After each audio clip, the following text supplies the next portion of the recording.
Hello to everybody again from Tiverton, Bead and Wool Shop, and welcome to our podcast number 4. And yeah, the time is running fast, and the gap between this podcast and the podcast number 3 is slightly longer than I would have loved it to be. And it's purely for one reason. I treated myself 2 weeks holidays. So I've been week off, but now we are back in the shop, and we've been open already for a week. And I have managed to rearrange the shop, getting ready for all the beautiful autumn arrivals. And to be honest, now the first video I thought after holidays I should do really our popular yarn reviews and the monthly favorite yarn. But I'm still waiting. There is one yarn particularly I'm really waiting, and I hope it will not be only our favorite, but it will be yours as well. But I expect the yarn to be in around 15th of July. Then I will have a go and see if I really like to knit with it. But meanwhile, like I say, I've been on a holiday, but I've been busy. And I've been cracking on with all sorts of projects. And there are some things from the previous podcast which are now finished, and I would like to show it off. Right. And the first one, for those of you who haven't seen the podcast number 3, you need to go back. I will put a link or below or in the end of this video, so there should be a link for you to click and just go straight on. This thing. Do you remember I showed you loopy yarn called Pluto Loopy? Oops, I lost a bit of Pluto Loopy. It was a big disc like that. It's Icelandic wool. It's 100% wool. And this one was one of my kind of freebies from trade show, where they all sorts of companies try to get you to do their buy their yarns. And yeah, so I have tried, because they have given me pattern as well for this lovely hat, and I tried. And now the question is, what do I honestly think about it? I don't think here in UK we have a climate for it, because you can't really see it on the video, but this hat is thick. I truly enjoyed it as a project with something different, trying different techniques, different yarns, different ideas. But from the shopkeeper's point of view, I'm really not convinced that I would have a lot of followers of this yarn.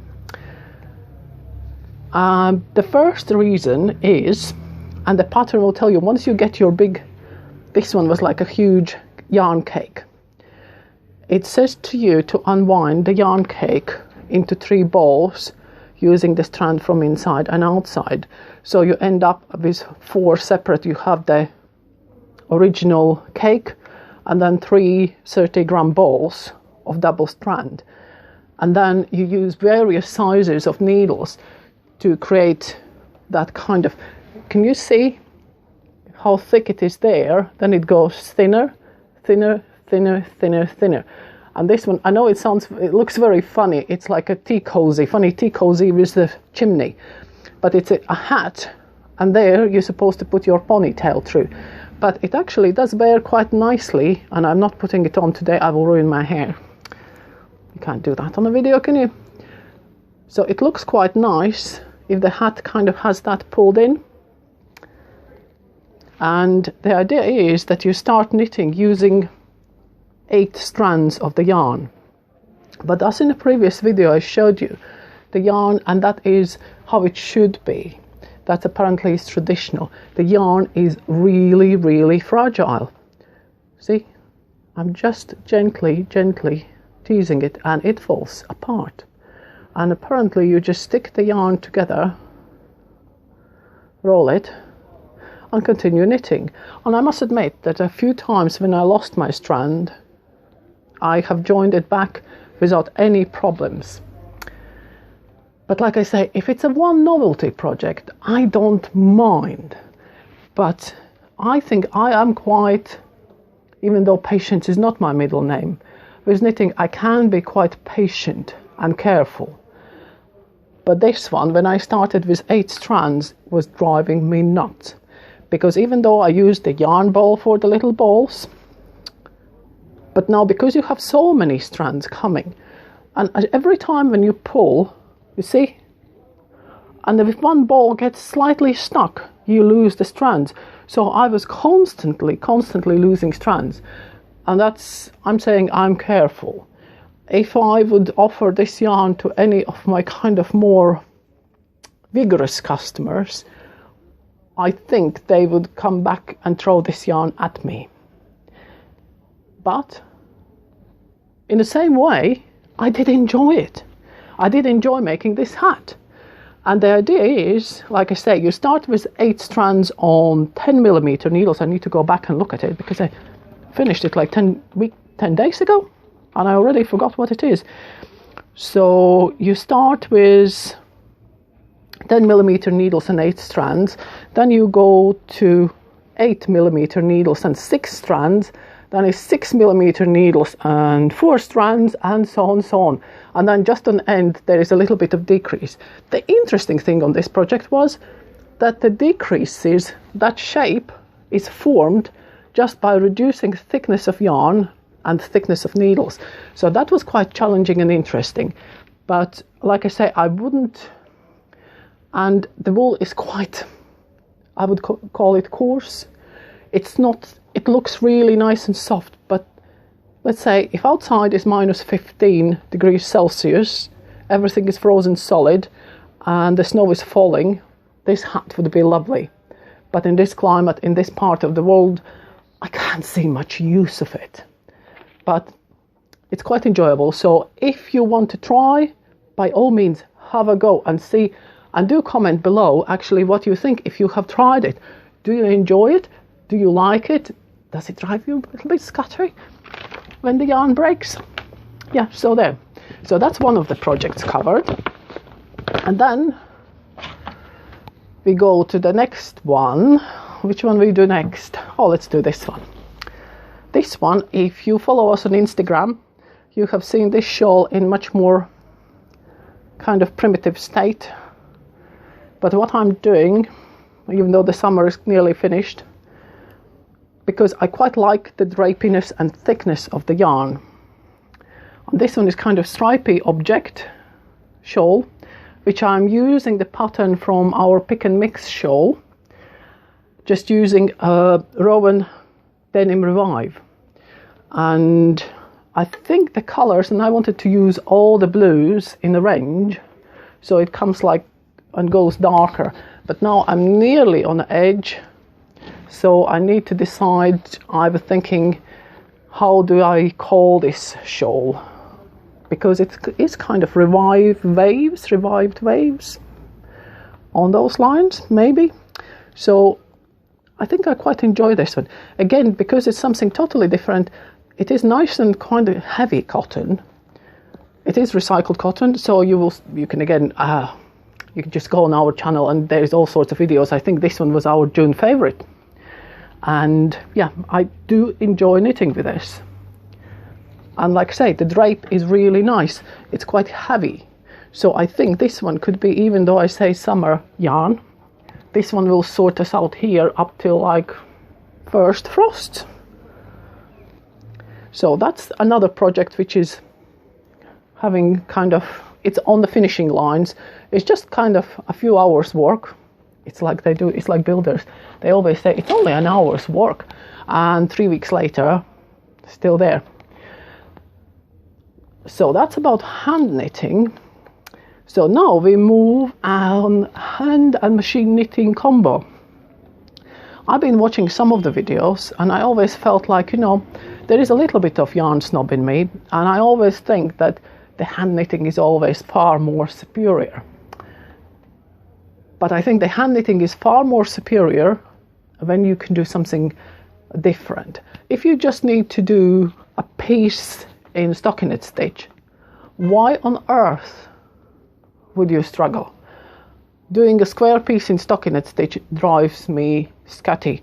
I will do you any pattern, any cables, anything, just not plain stockinette stitch.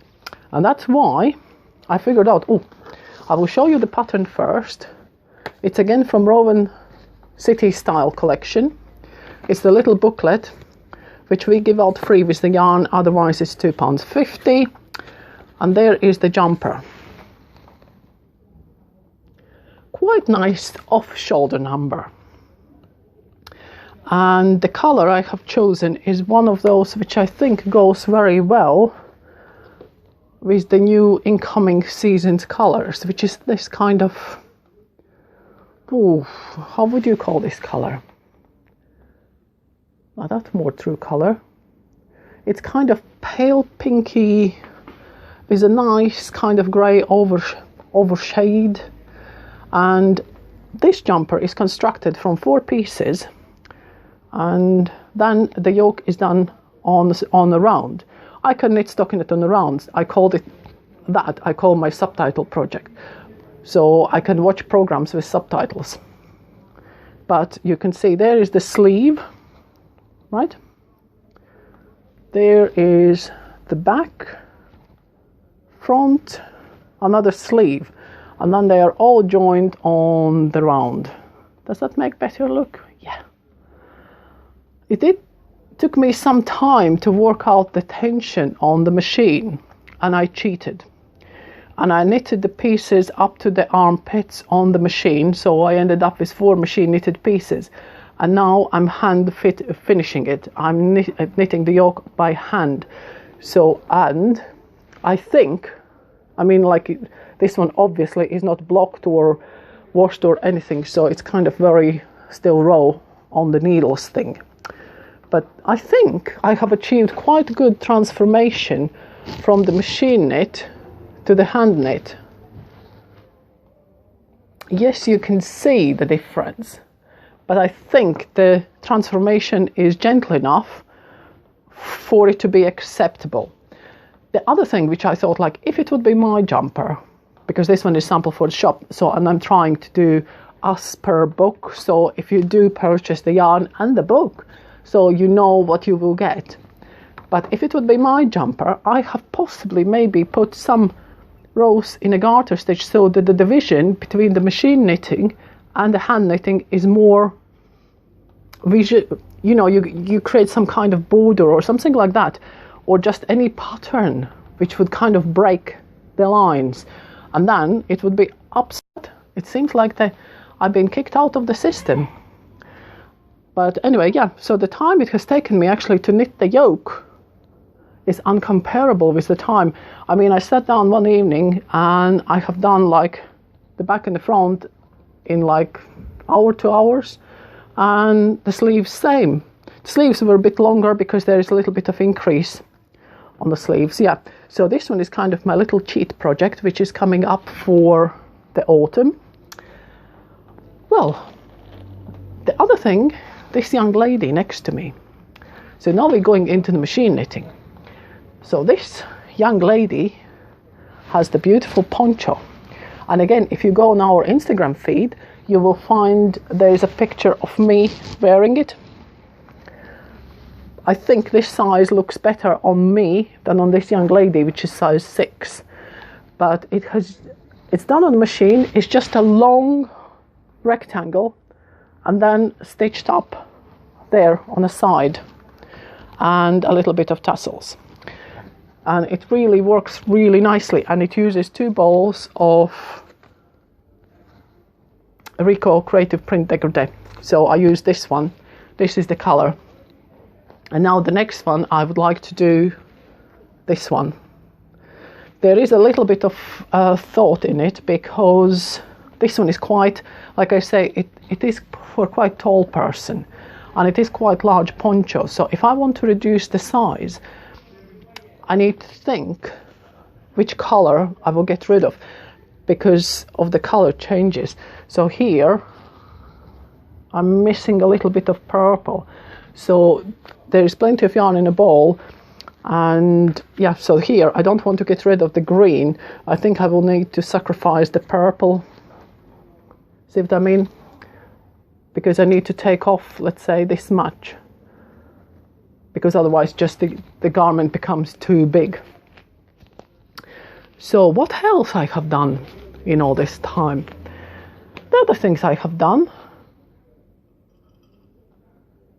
earrings, a perfect match to the poncho.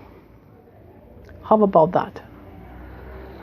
These earrings, I have seen a lot of people doing them on all sorts of Instagram and everywhere, and I have all these beads, you know, where I have started projects, and the tubes of seed beads, and I have used size 11 seed beads with Swarovski crystals right on the bottom of the fringes.